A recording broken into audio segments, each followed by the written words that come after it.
at this point in our decision-making process, we plan to stay with the current format for in-person instruction, virtual instruction, and hybrid of those two things. And it's really based on some factors around mitigation strategies, also around staffing and space in schools, and finally around our being able to provide transportation for students. I thought it would be helpful to have a conversation with the decision makers and those who carry out the decisions that we provide for our community around we're going to offer instruction. So today we have with us Seth Kennard, who is the principal of Baker-Butler Elementary School, Emily Sims, who is the school nurse here at Baker-Butler Elementary School, and also our Director of Transportation, Jim Foley, to talk about those factors. So Jim, tell us a little bit about the planning and the operations that go into providing transportation during these times. Sure, Dr. Haas. Normally, when we route for 9,000 students, and then we do that once a year. This year, we've had to develop routing plans 5 different times. So as you can imagine, it's quite an effort. We do have modern software that helps us with this effort, but normally it takes about 5 weeks to do each routing scheme. So recently we went from stage 3 to stage 4, and we went from about 1,500 students to 4,500 students. And in addition, 1,000 changes were made after the initial routing was done.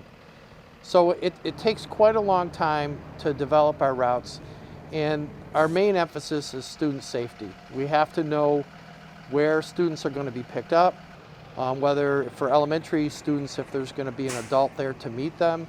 And we also have to have all the medical information on our manifest, so in case something happens on the bus that our bus driver knows about it. So my routing staff has done some great work this past year, and they did 5 times the amount of work that they normally go through. And it does take quite an effort, and like I said, up to 5 weeks to do each routing scheme.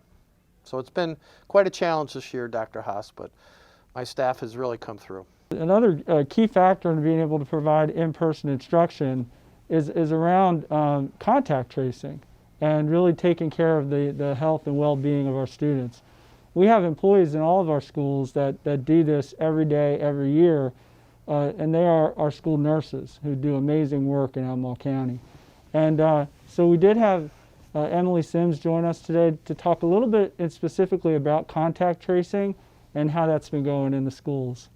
So this year, like Dr. Haas said, is a little different. Our main thing has been with COVID, with the contact tracing, figuring out if the kid was within 6 feet with in the classroom or outdoors, and if they were with the kid longer than 15 minutes. If it was a TA, a student, a teacher, a support specialist, there's a lot this year that we have to go through to figure out who they've been in contact with. We're such a big school here, and we want to keep everyone as safe as possible, so that way we figure out who they've been in contact with, and then therefore we contact that family, the mom, the parent, or the caregiver to make sure that they know that they now are a contact and they need to go ahead and might be contacted by the health department, or they might just work with me and I'll let them know that they need to be at home for 14 days, whether they need to be in quarantine or isolation, and what that all entails. So I'm going to turn now to one of our school principals, Seth Kennard. In addition to our teachers and our teacher assistants, our EDEP workers, all those educators, our principals have been the leaders through this pandemic, and I really want to thank you for all the incredible effort that you put into this school year, really making a difference for our families.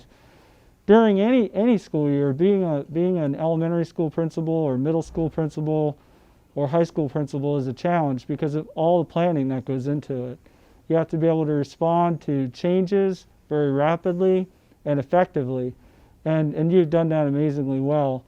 So it would be great if you could talk a little bit about some of the challenges you faced this year around planning for in-person instruction as well as hybrid and virtual instruction, and really what you see as the kinds of challenges you're going to face moving forward. Yeah, thanks, Dr. Haas. I want to first off say thank you. We have an incredible staff at the school buildings, from our assistant principals to our deans to our teachers and all our support staff. So as we transitioned through various stages during the pandemic, these folks were doing whatever it took to keep our students safe and support our families and get students in the building. But essentially, as we transition between stages, we are doing what normally would happen over 2.5, 3 months in the summer over a matter of weeks. And that includes preparing staffing to make sure we know which students are coming in person, which students need virtual support, preparing our classrooms for their arrival, hiring staff and training staff on the latest mitigation strategies that we have, and then working on logistics of how do we have students arrive to school more in cars than in buses due to the new busing restrictions. So it's a lot of operations, but what we try to keep in mind is the students, and that's why we do this. So we try to make sure that our students are transitioning between teachers as least as possible, and we're trying to be logical about who is in front of our students in the classroom, and then maintain connections with families. So one piece of silver lining, I think, through all this work has been that our teachers and staff feel closer to our families than they may ever have. Because throughout the pandemic, whether students were home for a time and then slowly started coming in the building, we had to maintain that communication, and we learned to communicate in different ways through Zoom and through text messaging and driveway visits. And there are certain things that I know we're going to carry forward no matter what stage we're in, because it's been so powerful for our students. Jim and Emily and Seth, I really want to thank you for taking some time to join me today to talk a little bit about working our way through the COVID-19 pandemic here at Albemarle County Schools.